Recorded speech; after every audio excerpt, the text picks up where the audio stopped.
সচিন টেন্ডুলকার কোন কোন দেশের বিপক্ষে কত রান করেছেন চলুন দেখে আসি।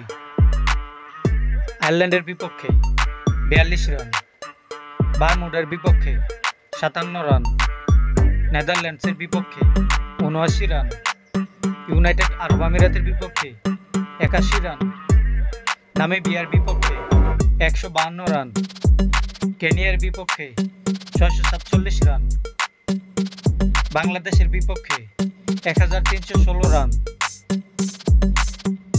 জিম্বাবুয়ের বিপক্ষে ২২৯৫ রান, ওয়েস্ট ইন্ডিজের বিপক্ষে ৩২০৩ রান, নিউজিল্যান্ডের বিপক্ষে ৩৩৪৫ রান,